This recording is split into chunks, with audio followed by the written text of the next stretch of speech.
आणि यानंतर बुलेटिनमध्ये बातम्यांचा वेगवान आढावा घेऊया। 80 बातम्या पाहूया।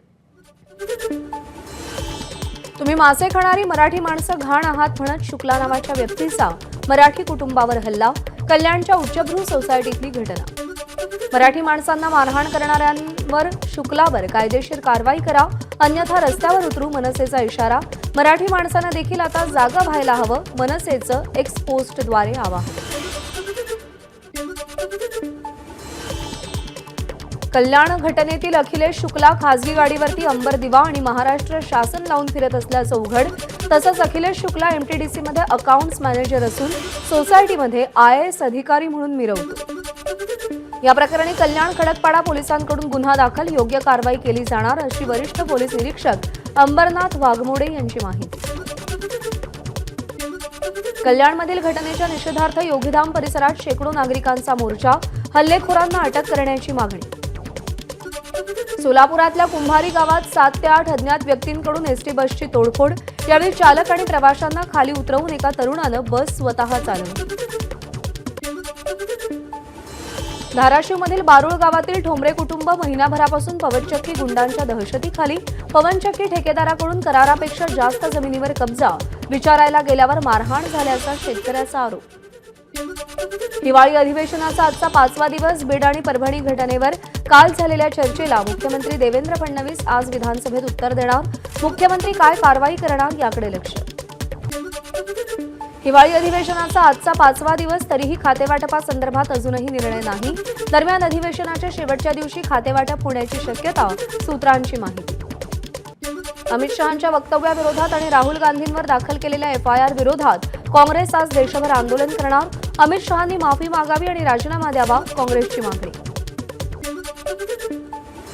भाजपच्या युवा मोर्चाच्या पदाधिकाऱ्यांचा मुंबईतील काँग्रेसच्या मुख्य कार्यालयावर हल्ला। पोलिसांकडून आंदोलकांवर लाठीचार्ज। डॉ. बाबासाहेब आंबेडकर यांचा काँग्रेसनं अपमान केल्याचा दावा करत भाजपचा हल्ला। मुंबईच्या आझाद मैदान पोलीस स्टेशनमध्ये भाजप आणि काँग्रेस कार्यकर्ते आमने सामने। पोलिसांकडून दोन्ही पक्षाच्या कार्यकर्त्यांची समजूत काढण्याचा प्रयत्न। रात्री उशिरा आझाद मैदान परिसरात काँग्रेस भाजपचे कार्यकर्ते आमने सामने। पोलिसांकडून दोन्ही पक्षाच्या कार्यकर्त्यांना हुसकावून लावण्यात आलं। काल झालेल्या मुंबईतील काँग्रेस कार्यालय तोडफोड प्रकरणी महाविकास आघाडीचे नेते मुख्यमंत्र्यांची भेट घेण्याची शक्यता।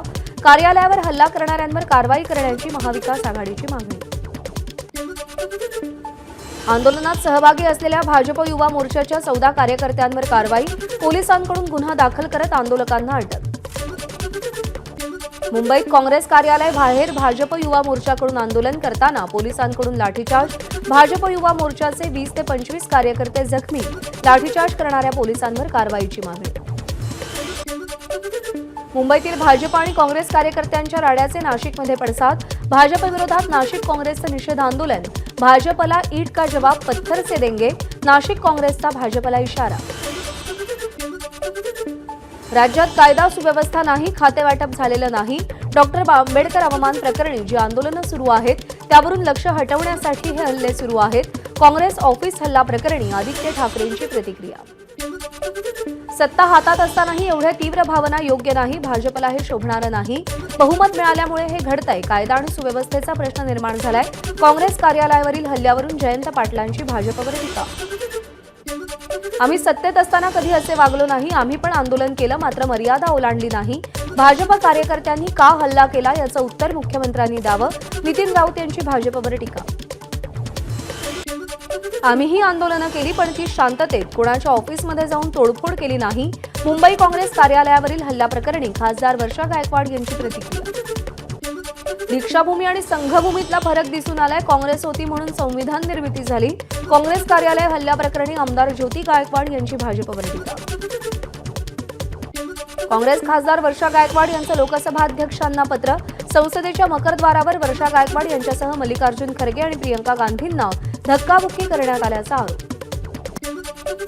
राज्यसभेतील भाजपच्या खासदार फानून कोन्याक यांचे राहुल गांधींवर गैरवर्तनाचे आरोप। मकरद्वाराजवळ राहुल गांधी आणि काही नेते आंदोलन करताना इतके जवळ आले की अनकम्फर्टेबल वाटलं, कोन्याक यांचा आरोप। खासदारांवर झालेल्या हल्ल्याचा निषेध आखाड्याला देखील नियम असतात, पण काँग्रेसच्या आखाड्याला नियम नाहीत। भाजपच्या प्रकाश जावडेकर यांची राहुल गांधींवर टीका। भाजप खासदारांना संसदेच्या आवारात धक्काबुक्की केल्याप्रकरणी विरोधी पक्षनेते राहुल गांधी यांच्या विरोधात एफआयआर दाखल. भाजप नेत्यांनी पोलीस स्टेशनमध्ये जात तक्रार दाखल केली. भारत जोडोमध्ये सहभागी झालेल्या काही संस्था शहरी नक्षलवादाशी संबंधित असल्याचा देवेंद्र फडणवीसांचा दावा. हा आरोप करताना आर पाटील गृहमंत्री असताना तयार झालेल्या यादीवर त्यांनी बोट ठेवले.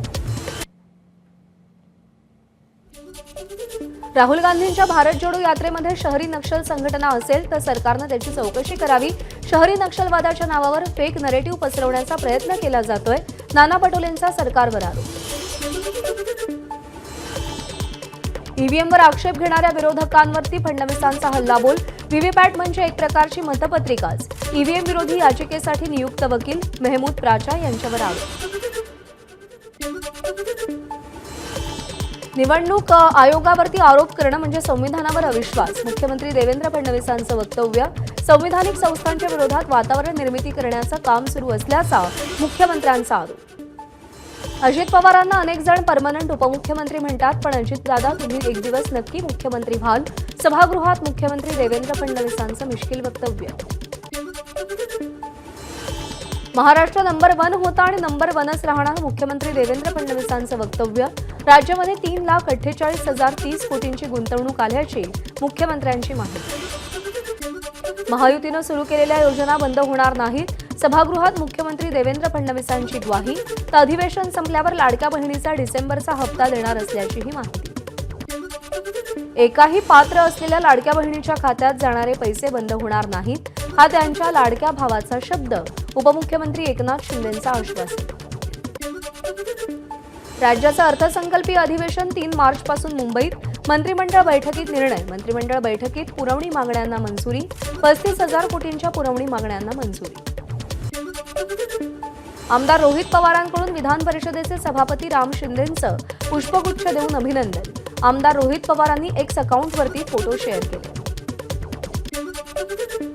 2.5 वर्षांनंतर मी पुन्हा येणार. अब्दुल सत्तारांनी संकेत दिले. 2.5 वर्षांनंतर सत्तारांना मंत्रिपद मिळण्याची आशा. लिव्ह इन रिलेशनशिप समाजाला नष्ट करेल. नितीन गडकरींचं मत. लिव्ह इन आणि समलैंगिक विवाह हे समाज नियमांविरोधात असल्याचं नितीन गडकरींचं वक्तव्य. अक्षय शिंदेचे पालक आरोपी नाहीत. बदलापूर प्रकरणी उच्च न्यायालयानं महत्त्वाचं स्पष्टीकरण दिलंय. घरात राहता येत नाही, कुणी नोकरी देत नाही. अक्षयच्या कुटुंबियांनी मांडलेल्या व्यथेनंतर न्यायालयाचं स्पष्टीकरण. मरण्याआधी आणि नंतरही छळ झाला. दोषींवर कठोर कारवाई झाली पाहिजे. न्यायालयीन कोठडीत मृत्यू झालेल्या सोमनाथ सूर्यवंशीच्या कुटुंबियांची कारवाईसाठी हाक. मस्साजोगचे सरपंच संतोष देशमुख हत्या प्रकरणी आरोपी विष्णू चाटेला 9 दिवसांची पोलीस कोठडी. सरपंच संतोष देशमुखांच्या अंगावर एकूण 56 जखमा असल्याचं अहवालातून समोर. त्यांच्या पाठीवर सर्वाधिक मुकामार असल्याची माहिती. मस्साजोगचे सरपंच संतोष देशमुखांच्या हत्या प्रकरणाचा नांदेडमध्ये सकल मराठा समाजाकडून निषेध. हत्येची चौकशी निष्पक्षपणे व्हावी यासाठी जिल्हाधिकाऱ्यांना निवेदन दिलं. यवतमाळ आणि वाशिमच्या महिलांनी उपमुख्यमंत्री एकनाथ शिंदेंची भेट घेतली. भावना गवळींना मंत्रिमंडळात स्थान देण्याची मागणी केली. धनंजय मुंडे मंत्रिपदावर असेपर्यंत वाल्मिक कराड यांच्यावर निष्पक्ष कारवाई होणार नाही. जितेंद्र आव्हाडांचं वक्तव्य. मुंडेंच्या राजीनाम्याची मागणी केली. अहिल्यानगरच्या नेप्ती उपबाजार समितीमध्ये 1,25,000 कांदा गोण्यांची आवक. आवक वाढल्यानं 5,000पर्यंत गेलेला भाव 3,000वर आला. पुण्यातील लोहगाव आंतरराष्ट्रीय विमानतळाला तुकोबांचं नाव देण्याची शिफारस. उपमुख्यमंत्री अजित पवारांनी विधानसभेत माहिती दिली. जगद्गुरू तुकाराम महाराज आंतरराष्ट्रीय विमानतळ असं नामकरण करण्याची शिफारस. पुढील वर्षीचा गणेशोत्सव पर्यावरणपूरक व्हावा यासाठी मुंबई महापालिका प्रशासनानं आयोजित केलेली बैठक निष्फळ. पीओपीला पर्याय देण्याची सार्वजनिक मंडळांची मागणी. आज साई दर्शन व्यवस्थेत बदल. दुपारी 1:45 ते 4:30 वाजेपर्यंत समाधी मंदिर दर्शनासाठी बंद राहणार. या काळात साईबाबांच्या मूर्तीचं 3D स्कॅनिंग होणार. कुलाबा पोलिसांनी भारतीय नौदल आणि महाराष्ट्र मेरिटाईम बोर्डाला पत्र लिहून बोट दुर्घटनेविषयी विस्तृत माहिती मागितली. एवढ्या वर्दळीच्या मार्गावर ट्रायल रन का करण्यात आली? पोलिसांचा सवाल. नीलकमल बोट अपघात प्रकरणाची नेव्हीकडूनही चौकशी होणार. नेव्हीकडून या अपघाताची चौकशी करण्यासाठी समितीची स्थापना.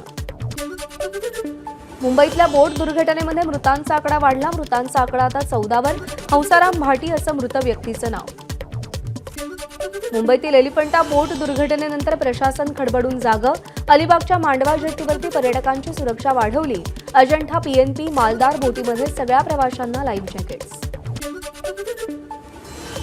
कुर्ला बेस्ट बस अपघातामध्ये आणखी एका व्यक्तीचा मृत्यू. अपघातातील मृतांची संख्या 9वर. 22 वर्षीय मेहताब शेख यांचा उपचारादरम्यान मृत्यू. मुंब्रा दिवा प्रभाग समितीमधील अनधिकृत बांधकामाविरोधात भाजपच्या वतीनं ठिय्या आंदोलन. अनधिकृत बांधकामाला अभय देणाऱ्यांच्या विरोधात जानेवारी महिन्यामध्ये महानगरपालिकेवर विराट मोर्चा काढण्याचा इशारा. छात्र भारती संघटनेसह अभियांत्रिकीच्या विद्यार्थ्यांनी कुलगुरूंची गाडी अडवली. इंजिनिअरिंगच्या विद्यार्थ्यांची कॅरी ऑनच्या विषयावर टाळाटाळ केली जात असल्यानं विद्यार्थी आक्रमक. एबीपी माझा, उघडा डोळे बघा नीट.